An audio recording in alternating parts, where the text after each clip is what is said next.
George Galloway is one of quite a few people today saying Ken Livingstone talked about the facts. Why do you believe it was anti-Semitic? Well, George expressed it, as ever, far better than Ken Livingstone. George said, Zionism and Nazism are two sides of the same coin. Now, that is clearly not true. Nazism was intended to destroy the Jewish people. That was his intention. The problem is that people use anti-Zionism to conceal their anti-Semitism. You say you're anti-Zionist, well, what you're really saying is you're against the existence of the State of Israel. If you don't want Israel to exist, that is clearly anti-Semitic. It's not a kind of vaguely nice opinion. It's actually a very bad opinion. George Galloway? No, Zionism and Israel are political constructs. If you were for the downfall of the Soviet Union, as John was, that didn't mean you hated Russian people. In fact, you could say it meant the opposite, that you wanted to liberate the Russian people from the political system under which they lived. Ken Livingstone doesn't have a racist bone in his body. In fact, he'd still be the mayor of London if he hadn't gone out on a limb on anti-racist causes over and over again. We cannot allow this conflation. It's dangerous for everybody. Being against Israel is not being against Jews. Many Jews are against Israel. You've just had one on the screen, Lenny Brenner. Do you accept that you can be anti-Israel without being anti-Semitic, or do you believe that's the lie? The question is not about whether you're for or against Israel. People actually conflate the Israeli state, the Israeli government, actions of the settlers, the actions of Likud, the statements of Benjamin Netanyahu.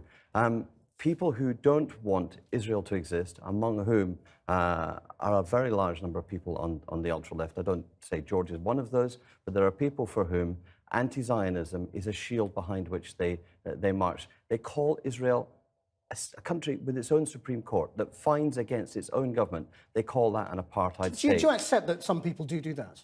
There are some. Anti-Semitism exists. It's always existed. The Daily Mail used to fund it. But this is on the left problem, in particular, that some people hide behind being, anti-Israel when they are in fact. Well, there may be some, though. I have to tell you, in all honesty, I've never met one, and Ken Livingstone certainly isn't one, and neither is Jeremy Corbyn or John McDonnell.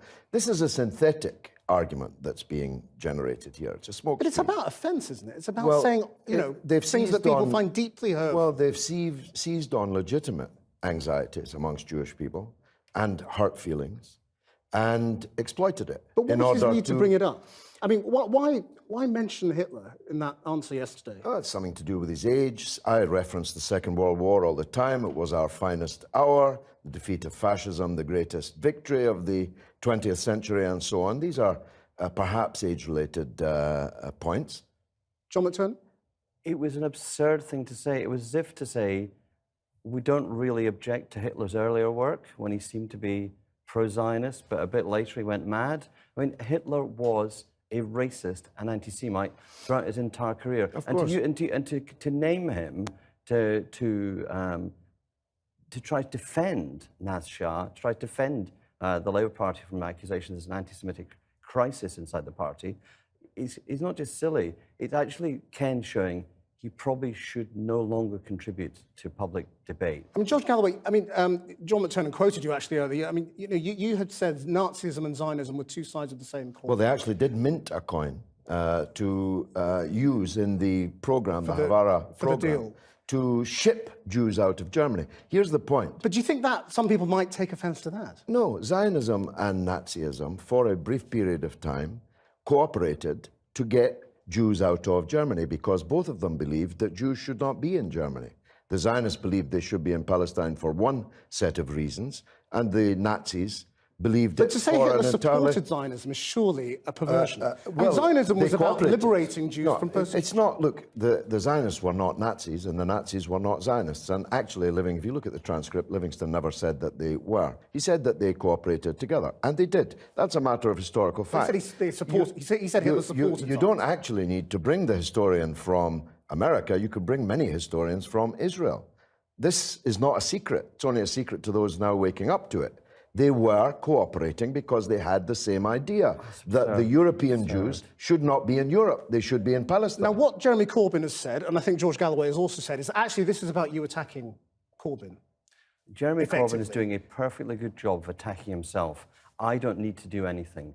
His inability to act with decisiveness about Naz Shah was telling. His silence today is telling. He's a man who pals around with terrorists. He calls Hamas and Hezbollah his friends. He palled around with the Frisian IRA. He's a man who is not trusted and can't be trusted. He can't bring himself to say the word Israel. He was at the Labour Friends of Israel fundraiser last year in the Labour Party conference, couldn't say the word Israel. He does not want to see a two-state solution in the Middle East. He wants to see one state, and that state would be Palestine. As I was about to say before I was rudely interrupted on Channel 4 News this evening, the truth is that this so-called anti-Semitism scare that has been mounted against the Labour Party and its leader Jeremy Corbyn is a smokescreen. It's a smokescreen to hide the slow-moving coup that began against Jeremy Corbyn almost on the day and hour that he was elected. Here's what they're trying to do. Create as much chaos in the Labour Party and as much electoral damage as they possibly can, and then say, way too much chaos here, we need a new leader. That's the game that is afoot. Sadiq Khan is right at the centre of this coup, and don't reward him with any first preference votes if you're a Jeremy Corbyn supporter. I'm George Galloway, and I approve this message.